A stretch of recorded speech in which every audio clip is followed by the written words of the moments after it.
Hello everybody and welcome back to Drone Rich. Today we're doing a review of the FT011. This is actually a high-speed racing boat. I used to have the FT012, which is actually the slower version of this boat. This boat is bigger and faster than the FT012, and as you can see, it says it has a top speed of 55 kilometers an hour. A water cooling system. It's got a brushless motor, so I'm really excited to charge this thing up and take it for a run here. So first up, let's open it up, see what's inside. So right off the bat, you got the boat here encased in some styrofoam. This thing is much bigger than I expected. It actually takes up the entire length of the box. As you can see, this thing is gigantic. So it looks like it has a carbon fiber. I know this is an actual real carbon fiber. It's probably a plastic or something. You can see you got the stabilization fins in the back with the brushless motor, with the propeller on it right there. And I think like the FT012, this has two layers of a protective cover on it. So once you take this layer off, there should be another one under it. But before we take a look at what's inside the boat and everything, let's take a look at what's at the bottom of the box here. So in this little styrofoam piece, you got what looks like the charger here. So there's the charger to charge up the battery. I think this comes with a 4S battery by stock. And then in this box here, looks like we got the controller. Here it is. And looks like it's the same exact controller as the FT012, FT012. And as you can see, it says brushless motor version right there. So here's what the controller looks like, same exact one. I really like the feel of this controller. Then we got the manual for the boat right here. And then in this box right here, it looks like we got all kinds of spare parts here, such as a nose protective cover right here, which goes on the front of the boat, just like this. So that helps if you're going to hit anything. It'll keep the front of your boat nice and new. So it looks like we got a spare prop as well in there. Some more parts here. Oh, I think this is actually a stand to hold it. It'll actually be elevated off the ground. So it looks like it comes with a stand, which is really nice. Comes with a wrench here, and that's it. So let's first off assemble the stand here. So here's a stand here for the boat, and as you can see, the boat can sit right on top of it, just like that. Great for storing it. It is a very big boat, so it's not the most portable thing in the world. Looks like this is the water cooling system right here in the back that goes into the internal part of the boat's engine. So let's open up the boat and see what exactly is inside. There we go. So you flip that knob in the back there to open the first part of the canopy here. So that part comes off, and then you have a second part to make sure it stays watertight and then no water gets inside. So now you have 4 separate locks. So you just got to open up each one of these. And then you can remove the second cover, and then you have access to the inside of the boat. And as you can see here, we got the battery, we got the engine here, we got this little piece of plastic which came off. You wouldn't want that in there because it could start a fire inside the boat. So be sure you remove this. Let's open up. The battery has 2 Velcro straps on top of it. You can just take it out like this.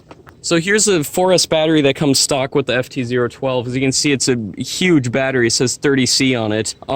2,200 milliamps per hour. It's a huge battery, very heavy. This whole boat as a whole, I forgot to mention, is very heavy. And as you can see, these tubings inside of the boat, these are actually for the water cooling coolant system, which helps cool the brushless motor. So we can put this nice protective cover on the front. As you can see, there's 2 holes already on the front. So if you want the boat to stay, if you want to add another layer of protection on the front end of the boat, you can just put this little rubber thing. As you can see, it just pushes into place like that, and then you can push the bottom, make sure it's in securely. So now we got that rubber tip on. And I think it's time to actually charge up the battery so we can take it for a drive. So I'm going to charge it up here, read the manual, and then let's cut to the test drive.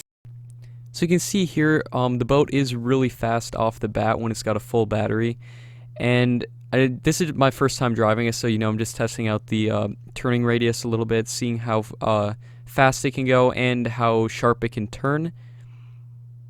So you can see there is a little bit of a wake behind the boat there, and it does cause some waves and some water to be sprayed up a little bit.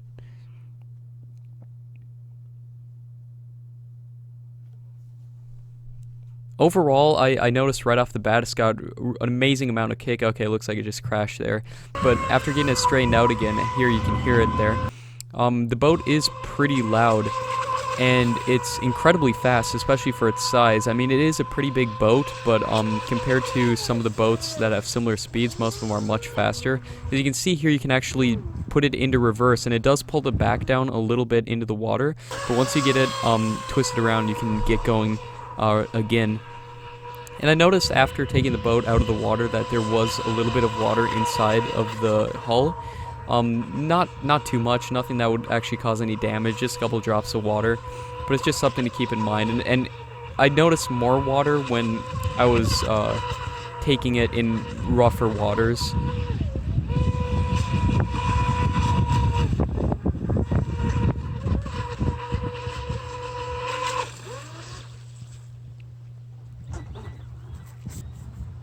There's demonstrating the reverse again. As you can see, it does pull the back down a little bit, but look at that acceleration and look at that speed. The thing is just so fast, and when you're in person, it appears like 10 times faster. As you can see, the boat is fairly stable, and there's hardly any waves in this small pond that we're testing it out in right here. There's hardly any waves, but we're going to cut to some more choppy waters in just a second to demonstrate that it can actually handle bigger waves and demonstrate the self-righting feature, which is one of the most interesting features on this boat.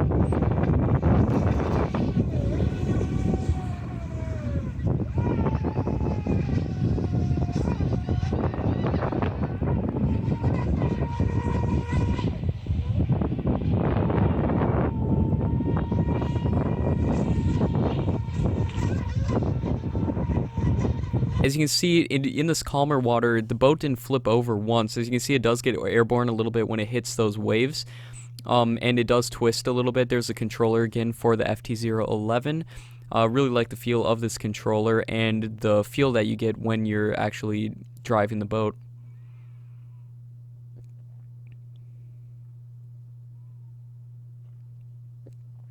So here's cutting to some more choppy waters here in just a second. Just got to take the boat out of the water real quick. And as you can see, there is some algae on the propeller, but that's about it. There's holding the boat. Now here's some more choppy water here, demonstrating that the boat can actually drive in the choppier water. It is a little less stable. As you can see there, it flipped over, and here's demonstrating the self-righting features. You can see the boat just self-righted itself. So what you do is you put the boat into reverse, and then you pull it immediately and give it some gas, so to speak, and it will actually self-right itself, which is extremely helpful if you flip the boat over and you don't want to get in the water to unflip it. As you can see, it is doing okay on these bigger waves. It does get airborne a little bit, and sometimes it does flip over, but it's doing okay. You can actually hear it hitting the water there. When you go slower, the boat doesn't flip over as much. Wow, you can actually see it getting air in some of these videos, and actually gets a sizable amount of air in some of these clips here. Now here's actually testing out the FT011 in a river. So there's actually current, and this is kind of demonstrating the turning radius too, that it can actually turn quite sharp and make it inside of this river. As you can see, there was a pretty close call right next to the side of the river there. But for the most part, it's doing just fine, and obviously it's faster one way because the current of the river is going one way. But it's handling the river just fine, and overall a great boat for the price, in my opinion.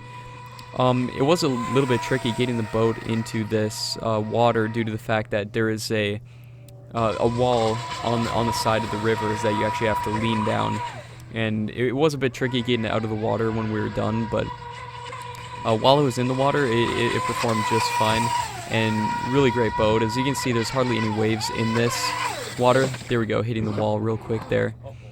But it was okay, and as you can see, it drives off quite easily there. So overall, I really recommend this boat if you're looking for a very fast boat at a cheap price. I think I got mine off of Gear Best, so I'll be sure to put a link down in the description where you can buy this boat if you're interested. Like I said, great boat for the price. The thing is very big, bigger than I actually expected. I previously had the FT012, which is a smaller and slower version of this boat. But I liked both boats. I liked this one a little bit better, and of course it is a little bit more expensive. but in my opinion, it's worth it since there's both similar price points. Might as well spend a little bit more and get a lot faster of a boat, and the boat is bigger, so obviously it is less portable, but overall great boat for the price. Highly recommended to anybody who's looking to get into RC boating and wants a fast boat for a cheap price.